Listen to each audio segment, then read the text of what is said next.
The war between Earth and the Ralthian Empire had finally ended.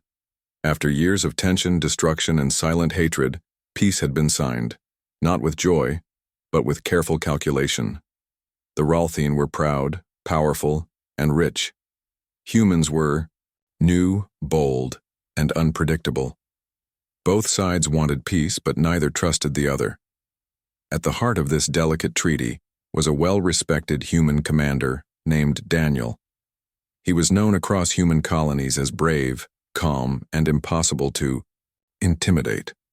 He never shouted, never rushed, and always made decisions that surprised both enemies and allies. That's why the Earth Council sent him to handle the alien delegates. The Ralthian leaders, tall and silver-skinned, gathered in their shining robes and golden jewelry. Behind them stood a figure no one expected, an alien woman with sharp eyes, expensive clothes, and an attitude that screamed royalty. Her name was Lady Sira, and she was infamous throughout her empire. Sira was the daughter of a high lord. She had grown up in palaces, raised by servants and praised for every little thing she did. Her temper was quick, her pride unshakable, and her view of other species, especially humans, was low, very low. But she was also a problem. No one in her court could control her. She insulted allies, broke rules, and caused scandals. Many whispered that even her own people didn't know what to do with her, and now, in a move that surprised everyone, the Ralthian offered her as a gift to Commander Daniel. A gesture of unity, the Ralthian ambassador said with a sly smile. To build better relations, she will stay with you for a season. Let us see if your kind can handle someone of our nobility. The human side was silent. Daniel looked at Sira. She stood tall, arms crossed, her chin slightly raised like she was being forced to breathe the same air as insects. She clearly didn't want to be here. Her eyes rolled slowly toward him, and she gave him the smallest nod, just enough to show she wasn't impressed. Everyone expected Daniel to refuse. Instead, he simply said, "Accepted." Gasps filled the room. Some humans were shocked. Some Ralthian chuckled under their breath, already imagining Sira tearing through the human camp like a wild storm. Daniel didn't react. He just looked at Sira again and said, "You'll travel with me to Outpost 12. "Is that a city?" she asked flatly. "It's a frontier base," he replied. "Not fancy, but it's safe." She didn't answer. She turned her head slowly and walked away like she didn't hear him. The next day, their ship left the central station. It was a small transport craft, meant for speed, not comfort. Sira had never been inside something so simple. No servants, no soft chairs, no music. Just plain metal, a control panel, and Daniel, sitting silently beside her. She didn't hide her disappointment. "This smells like chemicals," she muttered. Daniel nodded. "It's fuel. Keeps us alive." She frowned. "Do your people always speak like that?" "Only when there's nothing worth arguing about," he replied calmly. For the first few hours, she didn't speak again. Outpost 12 was on a quiet, green planet. No cities, no towers, just trees, hills, and one small human camp with clean solar panels and 5 connected modules. The outpost had 15 humans, scientists, engineers, medics, and Daniel, their commander. When Sira stepped out of the ship, she stared in disbelief. "This is where I'm staying?" she asked. "Yes," Daniel said. "We grow food here, collect data, protect the area from pirates." She looked around. No palace, no guards. No one bowed to her. The humans nearby just nodded politely and returned to their work. "Where is my personal space chamber?" she asked. "You have a room," Daniel replied. "It's the same size as mine." "Unacceptable," she snapped. Daniel shrugged. "You'll survive." Her jaw tightened. For the first time in her life, someone had spoken to her like that. Without fear, without pretending. Just calm. That evening, during the base's dinner routine, she refused the food offered to her. "It's not Ralthian certified," she said. Daniel nodded. "Then you'll be hungry." He didn't argue. He didn't explain. He didn't order anyone to find her something else. He just let her be. That night, Syra lay on the simple bed in her assigned room. No velvet sheets, no gold carvings, just clean fabric, soft lighting, and a quiet hum of energy from the walls. She didn't sleep well, but something about the silence outside her room, peaceful, real, made her think. No one had tried to win her favor. No one had been rude either. They had simply treated her like another person. And Daniel, he hadn't even looked surprised by her behavior. He had expected it. The next morning, she walked outside and saw Daniel, fixing a broken drone. "You do repairs?" she asked. "Everyone does," he replied, still focused on the work. "Even the commander?" "Especially the commander." She stood silently, unsure what to say next. For the first time, Syra felt a strange kind of pressure, not from rules or duty, but from being surrounded by people who didn't care about titles, who didn't fear her, and who worked together like a family. She didn't like it, but she didn't hate it either. Lady Syra woke up late the next morning. The thin sunlight filtered into her small room at Outpost 12, and she groaned at the lack of curtains or climate control. Her back ached from the basic human mattress. She sat up slowly and looked around, still hoping this was just a dream. But it wasn't. She was still on a frontier planet, still stuck in a small, simple human base, and still under the supervision of that quiet, serious human, Commander Daniel. As she walked into the main hall, she saw humans already moving about. Some were fixing machines. Others were setting up equipment or carrying crates. Nobody paid special attention to her, which made her feel invisible, and that was a feeling she had never experienced before. "Breakfast is on the table," someone called to her. It was a young engineer with messy hair and a friendly smile. "Don't eat that," Syra replied coldly. "Suit yourself." The engineer shrugged and returned to his work. Syra walked over and looked at the food. It was plain. Some kind of protein loaf, dried fruit, and water. Nothing like the rich meals she was used to. She sat down but didn't touch it. Daniel entered the room carrying a toolbox. He was dressed in simple clothes just like everyone else. No special armor or medals. He didn't say good morning, didn't ask her how she was. He just walked to a panel on the wall and began fixing something. Syra narrowed her eyes. "Isn't that a technician's job?" Daniel didn't stop working. "Here, everyone does everything. Rank doesn't mean comfort. It means responsibility.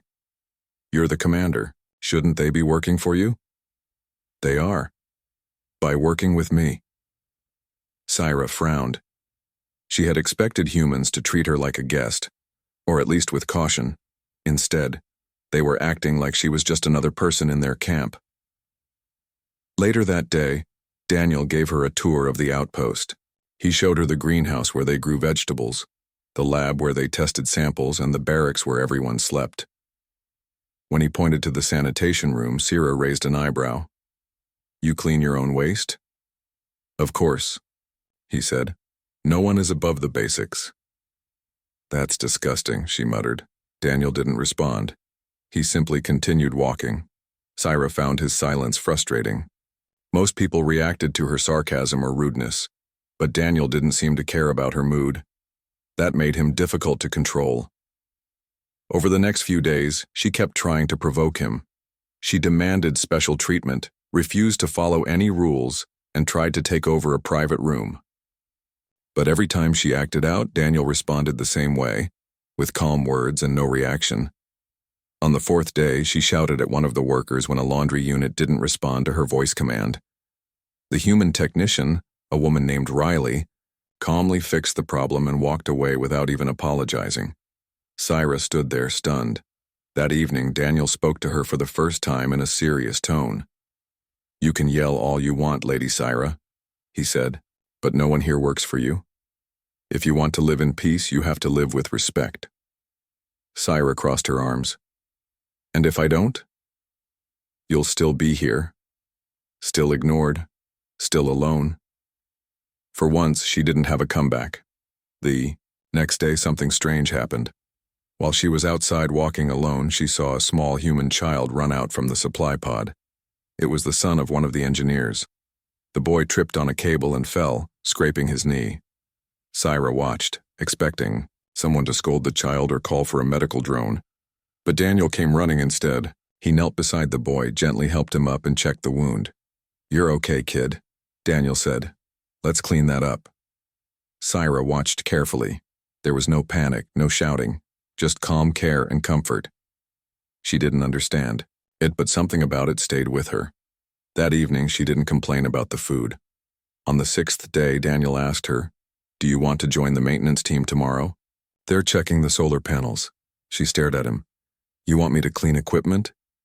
"I want you to learn how this outpost survives. You can observe, or you can help. Your choice."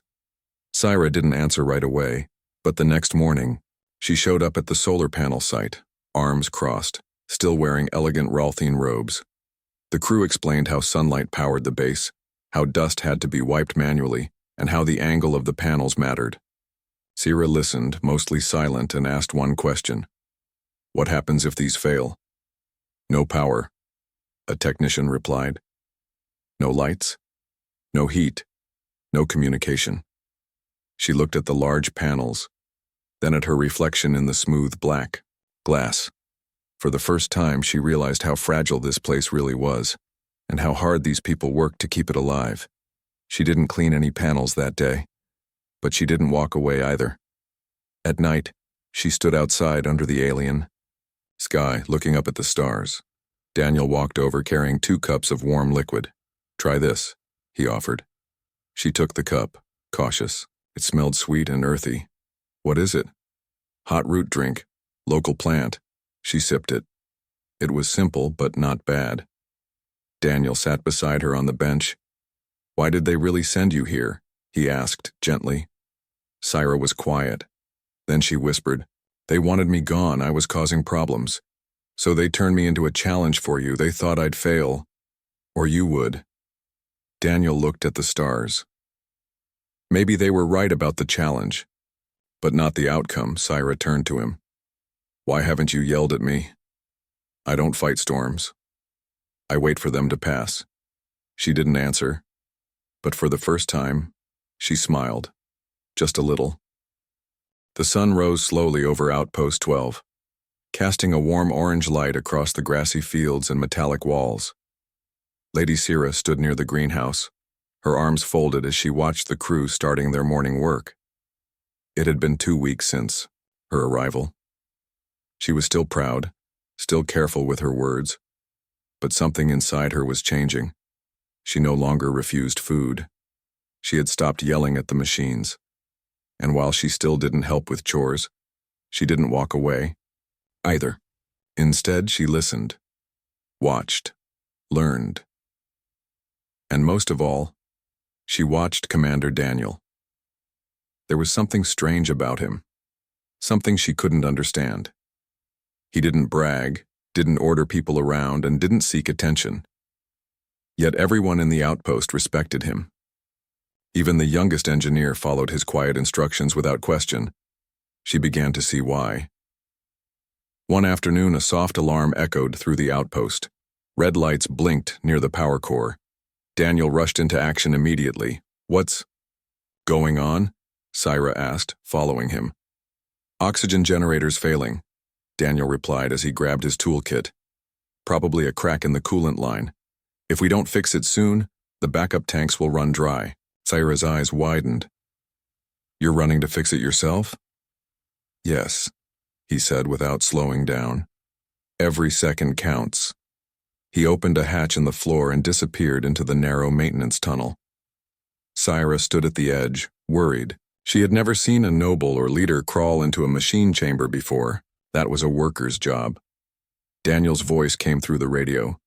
"Coolant leak confirmed, small fracture in pipe D6 attempting seal." Inside the tunnel, it was hot and tight. Daniel's hands moved fast, patching the crack with a foam sealant. But the pressure in the line was stronger than expected, and suddenly the seal burst. Gas hissed loudly. The air turned white. A sharp burst of steam hit Daniel's arm, burning through his sleeve. Syra heard him groan through the radio. "Daniel," she shouted. "I'm fine," he coughed, switching to manual override. She stared at the hatch, frozen. Her heart pounded.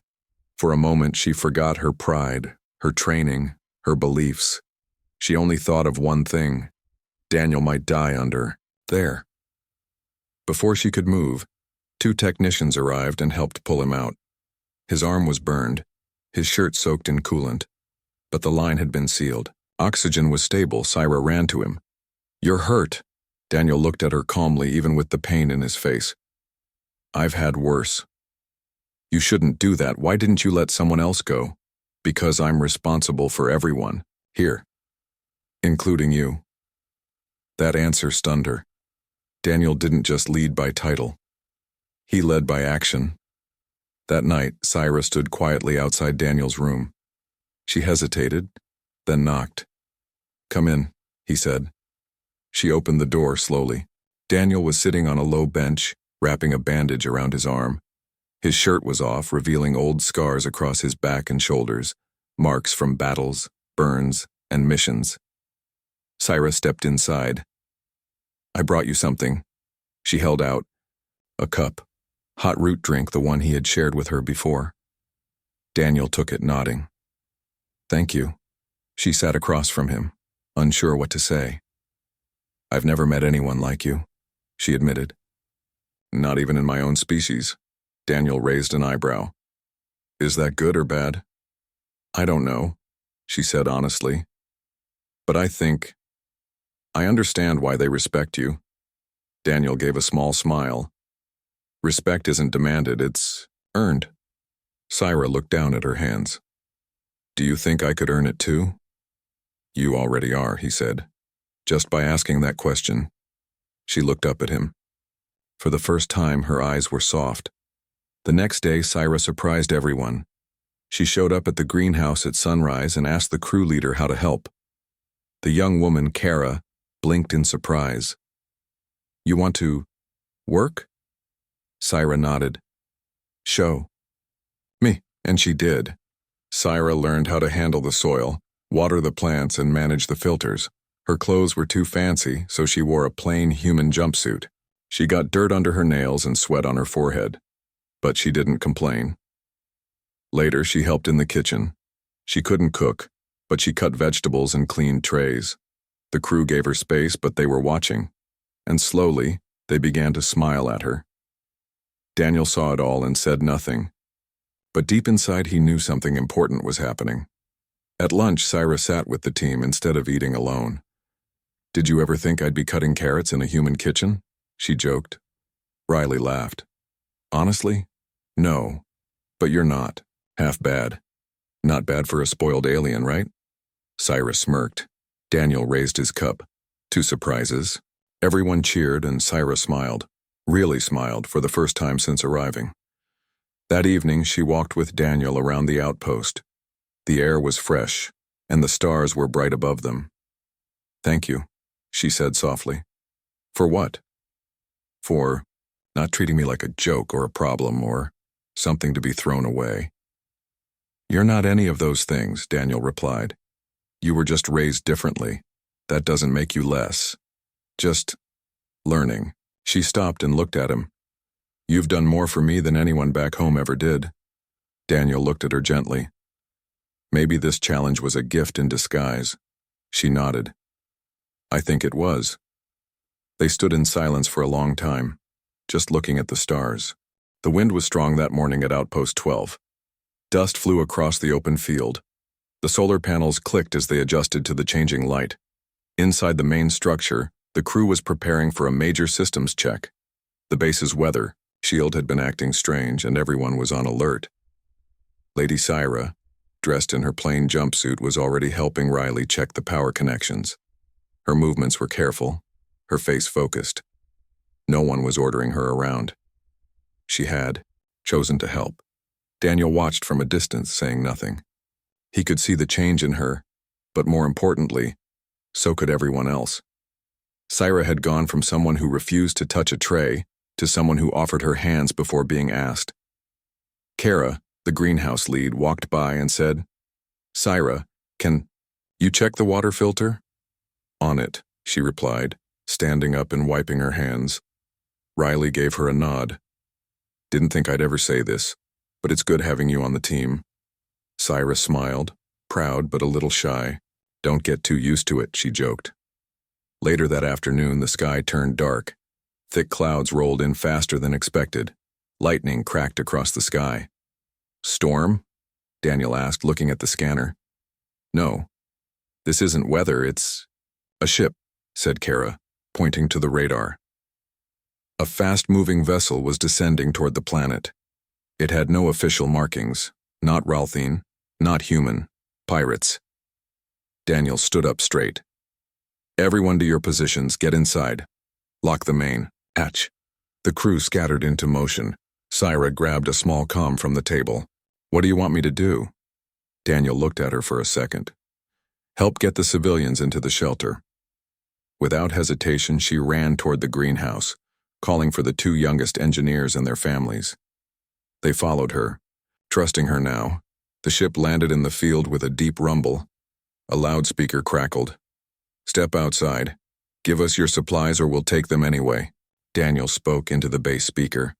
"This is human territory. You're not welcome here. Turn back now." No reply came. Instead, the sound of weapons loading echoed through the air. Inside the shelter, Syra guided the children into a corner. Her heart pounded. Her hands were shaking. But she wasn't running away.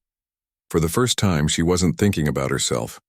She looked out through the small window in the shelter door and saw Daniel walking toward the landing site, holding a rifle.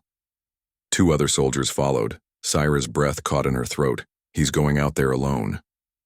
She turned and saw Kara and Riley still outside, trying to shut down a fuel tank near the back wall. If the pirates hit it, the entire base could explode. Without thinking, Syra ran outside. "What are you doing?" Kara shouted.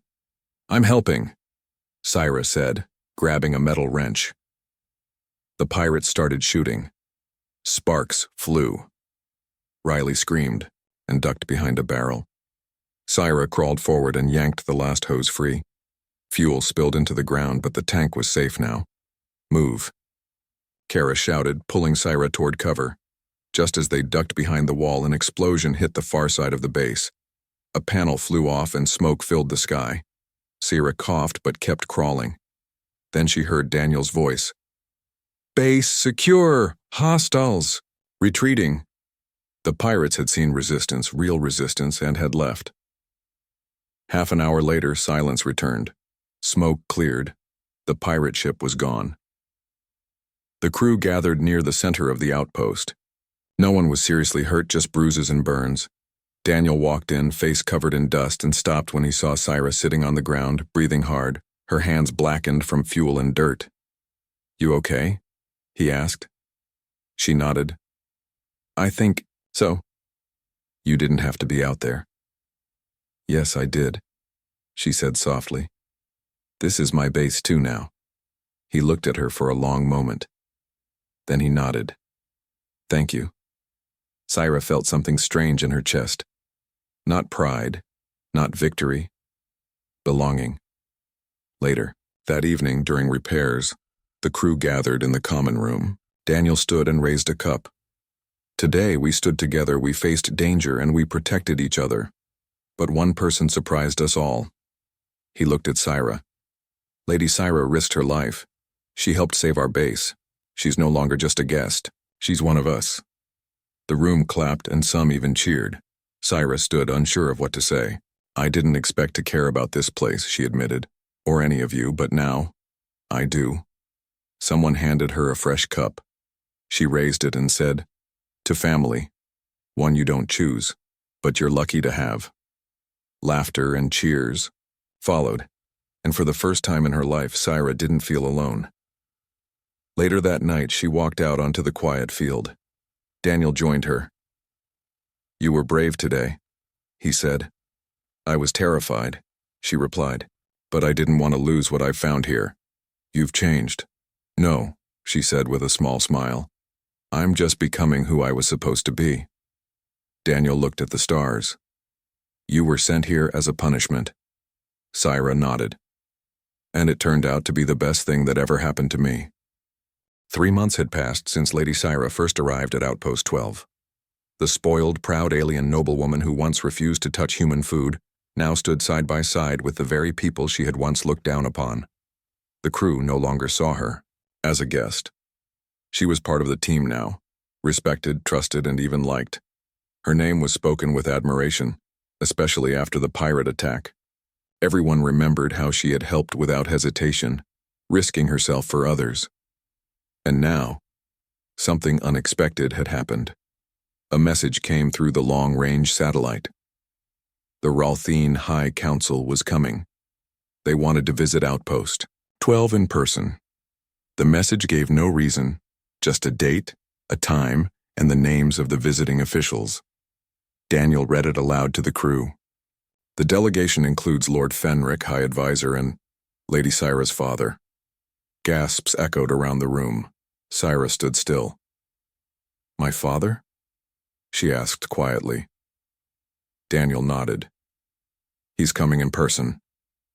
Syra didn't speak for a long time. Her hands trembled slightly, but she held her head high. I guess they want to see what I've become. The day arrived quickly. A silver Ralthine vessel landed just beyond the hill. It was large, decorated with golden lines and shining panels, a clear symbol of power and wealth. The base crew stood in a line, wearing clean uniforms. Daniel was at the front with Syra beside him. She was not in royal robes. She wore the same plain jumpsuit as the others. The ramp of the alien ship lowered and tall figures stepped out. Lord Fenric led them, his long cloak sweeping behind him. And behind him walked a tall, stern man with gray markings on his temples, Syra's father, Lord Draxon. He scanned the base, then fixed his eyes on his daughter. You look different, he said coldly. I am different, Syra replied calmly. There was a long pause. The crew said nothing. You were sent here to be a challenge, Lord Fenric said, but we've received strange reports. Stories of growth, of service, of courage. They're not just stories, Daniel said. They're facts. Lord Draxon turned to him. You are the commander? I am. You were supposed to give up. She was supposed to fail. Daniel replied without emotion. Then we both surprised you. The council members toured the outpost. They saw the simple buildings, the solar panels, the greenhouse, the small science station. They saw no luxury, no comfort, just function, unity, and effort, and everywhere they looked, Syra was part of it. She answered questions. She introduced her team.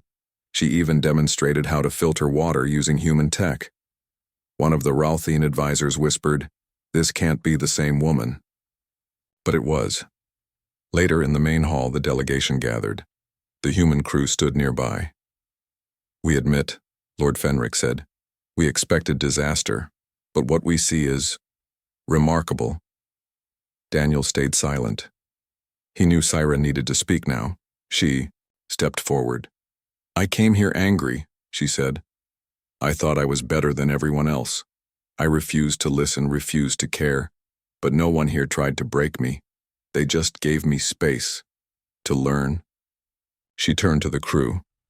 I've learned that strength isn't in titles or clothes. It's in effort, in kindness, in responsibility.